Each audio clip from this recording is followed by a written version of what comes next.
નમસ્કાર વાલા વિદ્યાર્થી મિત્રો, કેપી કોચિંગમાં આપ સૌનું હાર્દિક સ્વાગત છે। વિદ્યાર્થી મિત્રો, આપણે જોઈ રહ્યા છીએ ધોરણ 5 વિષય ગણિત ગમ્મત, જેનું પ્રકરણ 9 ખોખા અને રેખાચિત્ર।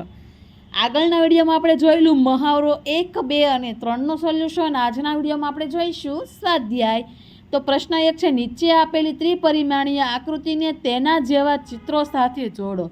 એ ચિત્રનો 3D આકાર, તો આને આપણે બાજુના બી ઉદાહરણ સાથે જોઈન્ટ કરવાનું છે। તો પણ તમે જોઈ શકો છો, મેં પહેલેથી જ જોઈન્ટ કરી રાખેલું છે। આ રીતે તમારે જોઈન્ટ કરવાનું રહેશે। 3 નંબર ઉપર છે બોલની 3D આકાર છે, તો તેને તમારે બોલ સાથે જોડવાનો છે। ત્યારબાદ ટેન્ટને ત્રિકોણ સાથે, અને નીચે 4 ચિત્રો આપેલા છે, તેમાં તમારે આવી રીતે જોઈન્ટ કરવાનું રહેશે। ત્યારબાદ જોઈએ પ્રશ્ન 2, નીચે આપેલા ટપકાને જોડીને ઉદાહરણ મુજબ ત્રિપરિમાણીય આકૃતિ બનાવો। અહીં આપણને 3 આકૃતિ આપેલી છે, તે જ રીતે આપણે ટપકાને જોઈન્ટ કરીને સેમ ટુ સેમ ઉપર આપી છે, તે જ રીતે તમારે ત્રિપરિમાણીય આકૃતિ બનાવવાની રહેશે।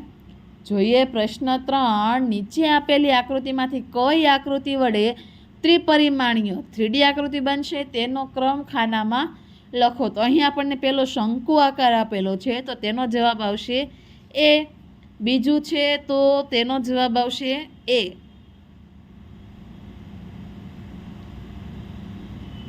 એ નહીં આવે, બી આવશે।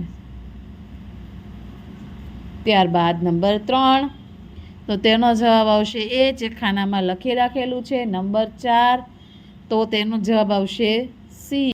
ત્યારબાદ જોઈએ નંબર 5, તો તેનો જવાબ આવશે બી, તો ખાનામાં તમારે બી લખવાનો છે। વ્યવસ્થિત ચિત્ર જોઈને તમારે જોઈન્ટ કરવાનું રહેશે, જોવાનું રહેશે। રેખાચિત્ર જોઈને તમારે 3D આકૃતિ ગોતવાની છે। આમાં આવશે સી, તો સી ઉપર મેં ઓલરેડી ખરું કરેલું છે। ત્યારબાદ નંબર 7 ઉપર તેનો જવાબ આવશે એ, સમઘન આપેલું છે, તો આપણે ખાનામાં સમઘન લખીશું। ત્યારબાદ પ્રશ્ન 4, તમારા ઘરનો ઓબ્લિક જમીનનો નકશો બનાવો। તો તમારે તમારી રીતે ઘરનો નકશો બનાવવાનો છે। અહીં મેં બનાવેલો છે, તો કે આ છે મારો બેઠક રૂમ છે,